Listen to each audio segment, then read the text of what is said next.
Movie start होते ही हमें बताया जाता है कि आज से तकरीबन 2 साल पहले एक अमेरिकन फैमिली ने डेजर्ट क्रॉस करते हुए रॉन्ग टर्न ले लिया था और वो उस रोड पर चलते चलते एक मिलिट्री एरिया तक पहुंच जाते हैं और उस एरिया का नाम था सेक्टर 16। लेकिन उस फैमिली के साथ बहुत बुरा होता है क्योंकि नेक्स्ट मॉर्निंग तक उस फैमिली के आधे मेंबर्स मारे जा चुके थे। इसके बाद आर्मी ने वहाँ पर search and destroy missions conduct किए और यहाँ पर हमें ये पता चलता है कि जिस फैमिली के साथ वो इंसिडेंट्स हुए थे वो कोई और नहीं बल्कि वो फैमिली है जिन्हें हमने पार्ट 1 में देखा था। इसके बाद हम देखते हैं कि कुछ साइंटिस्ट उसी एरिया यानी सेक्टर 16 में अपना काम कर रहे होते हैं और एक सीनियर कर्नल उन लोगों की सिक्योरिटी के लिए अपनी ड्यूटी को बहुत अच्छे से परफॉर्म कर रहे थे। ऑपरेशन के दौरान एक डॉक्टर हिल्स पर था जो कि एक दूसरे डॉक्टर जो बेस में था उससे कांटेक्ट करने की कोशिश करता है, लेकिन आगे से उसे कोई रिस्पांस नहीं मिलता। तब वो एक दूसरे डॉक्टर जो कि मिलिट्री एरिया के अंदर गया था उससे कांटेक्ट करने की कोशिश करता है और फिर हमें दिखाया जाता है कि उस डॉक्टर को किसी ने बड़ी बेरहमी से मार डाला है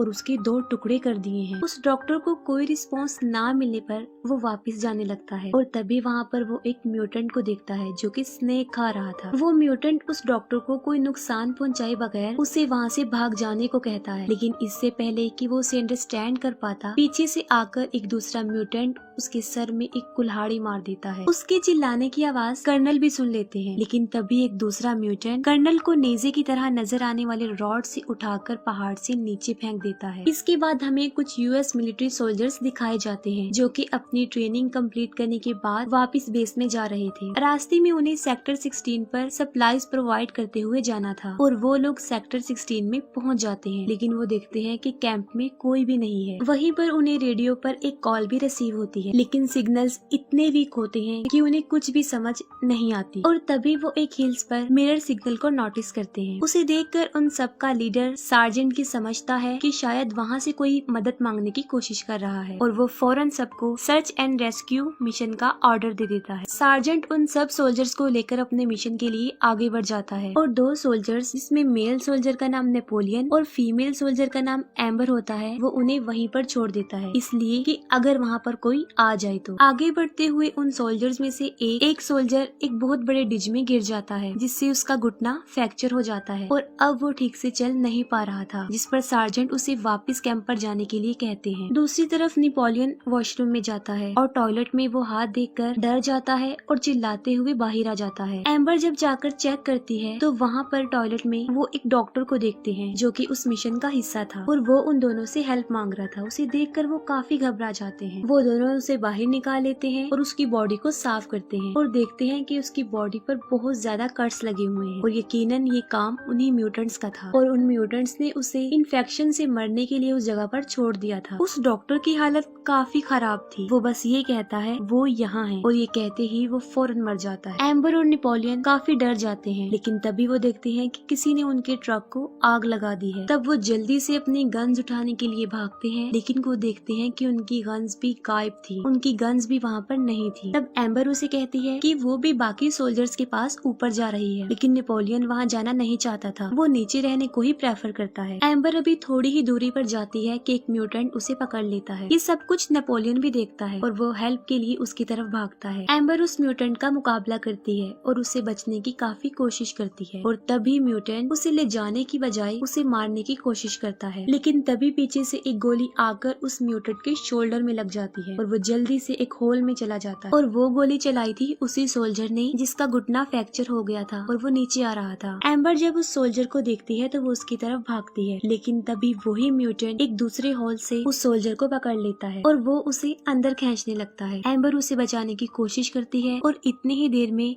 नेपोलियन भी वहाँ पर पहुँच जाता है। वो दोनों मिलकर उसे निकालने की, उसे बचाने की काफी कोशिश करते हैं, लेकिन कुछ भी नहीं कर पाते और फाइनली वो म्यूटेंट उसे अंदर खींच लेता है। ऊपर हिल्स पर उन सोल्जर्स को एक और मिशन मेंबर डॉक्टर की बॉडी मिलती है।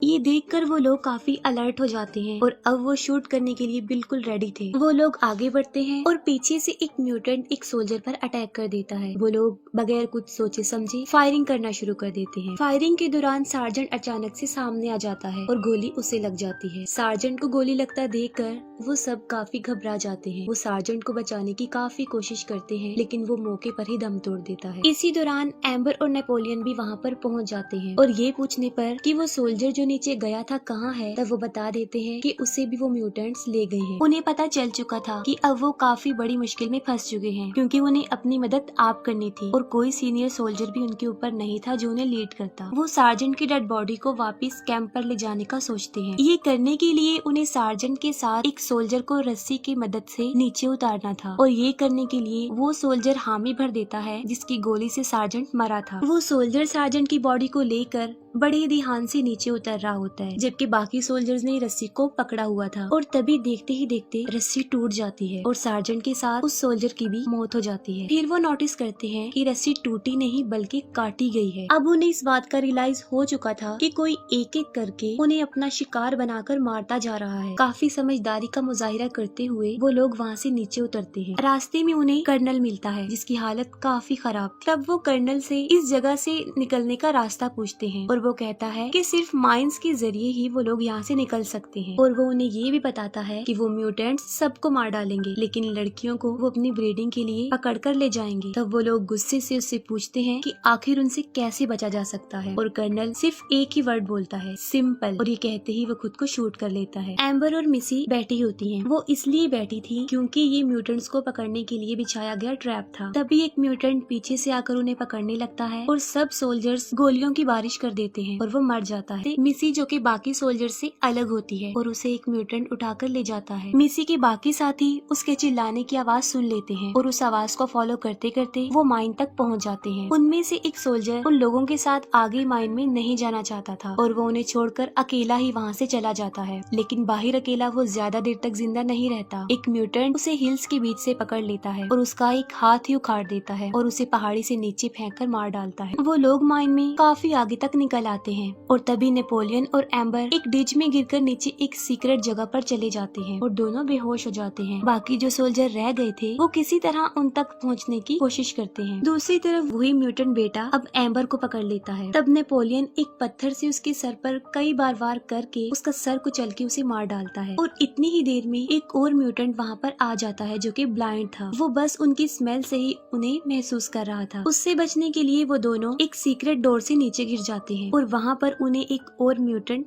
हैंसेल मिलता है, और ये वही म्यूटेंट है जिसने डॉक्टर को वहाँ से भाग जाने के लिए कहा था। असल में वो एक अच्छा म्यूटेंट था जो लोगों को नुकसान नहीं पहुँचाता था बल्कि उन्हें फायदा देता था, लोगों की हेल्प करता था। वो उन दोनों को छुपा लेता है। तभी बचे हुए बाकी दो सोल्जर भी वहाँ पर आ जाते हैं और वो ब्लाइंड म्यूटेंट अंधाधुन उन पर फायरिंग कर देता है और एक गोली उस सोल्जर को लग जाती है। दूसरा सोल्जर उसे मारने में कामयाब तो हो जाता है, लेकिन एक गोली दूसरे सोल्जर को लग जाती है। नेपोलियन उस सीक्रेट डोर के जरिए उन दोनों को भी अपने पास बुला लेता है। हैंसेल उन चारों की वहाँ से निकलने में मदद करता है और उन्हें बाहर ले जाने लगता है। वहाँ पर वो बहुत अजीबोगरीब चीजें देखते हैं, लोगों के बॉडी पार्ट्स और बहुत कुछ जो कि काफी डिस्टर्बिंग था, और वहीं पर वो अपने साथियों की भी डेड बॉडीज देखते हैं और काफी दुख होता है उन्हें और वो घबरा भी जाते हैं। और तभी उस सोल्जर को कुछ होने लगता है जिसे गोली लगी थी। वो स्टेबल नहीं लग रहा था और देखते ही देखते वो मर जाता है। वो लोग उसकी बॉडी को म्यूटेंट्स के लिए वहाँ पर छोड़कर जाने वाले हरगिज नहीं थे और वो उसकी बॉडी को लेकर आगे चल पड़ते हैं। रास्ते में उन लोगों की बहस हो जाती है क्योंकि एम्बर मिसी को लिए बगैर वहाँ से जाने वाली नहीं थी, लेकिन वहाँ पर एक और सोल्जर जो सेल्फिश था वो वहाँ से अकेला ही जाने वाला था। नेपोलियन भी एम्बर के साथ मिसी को ढूंढना चाहता था। तब एम्बर और नेपोलियन मिसी को ढूंढने के लिए वापस चले जाते हैं। उस सेल्फिश सोल्जर को वहाँ पर बहुत सारे डायनामाइट्स मिलती हैं और वो डायनामाइट का एक बॉक्स अपने साथ ले जाने लगता है, लेकिन उसे ये नहीं पता था कि वो एक ट्रैप है। जैसे ही वो उस बॉक्स को उठाकर वहाँ से जाता है, एक वायर खींचती है और एक बटन ट्रिगर हो जाता है और वहाँ पर एक बहुत बड़ा ब्लास्ट होता है और उसके साथ ही वो भी मर जाता है। एम्बर और नेपोलियन मिसी को ढूंढ रहे थे और तभी एक म्यूटेंट उन पर अटैक कर देता है, लेकिन वो दोनों उसे मार डालते हैं। वो मिसी को ढूंढते हुए आगे बढ़ते हैं और उस जगह पर पहुंच जाते हैं जहाँ पर मिसी थी। म्यूटेंट्स ने उसे बांधा हुआ था। वो दोनों मिसी को आजाद करके वहाँ से ले जाने लगते हैं। तभी उन म्यूटेंट्स का बाप हेड्स उन पर अटैक कर देता है। एम्बर के पास अभी एक गोली बाकी थी और वो उसे हेड्स की तरफ चला देती है, जो उसके सर पर लगकर निकल जाती है और उसके सर से थोड़ा सा गोश्त निकल के बाहर गिरता है। इससे वो मरता नहीं है, लेकिन अब उसे बेहोशी की कैफियत हो रही थी। नेपोलियन एक रॉड उसके आर पार कर देता है, लेकिन वो फिर भी नहीं मरता। तब मिसी उसे हथौड़े से काफी बार मारती है और नेपोलियन अपनी गन को उसके मुंह में जोर से मारकर उसे मार डालता है। वो तीनों वहाँ से बचकर बाहर आ जाते हैं, लेकिन हम देखते हैं कि अभी भी कोई जिंदा था जो उन्हें देख रहा था, और बस इसी के साथ ही मूवी यहीं पर एंड हो जाती है।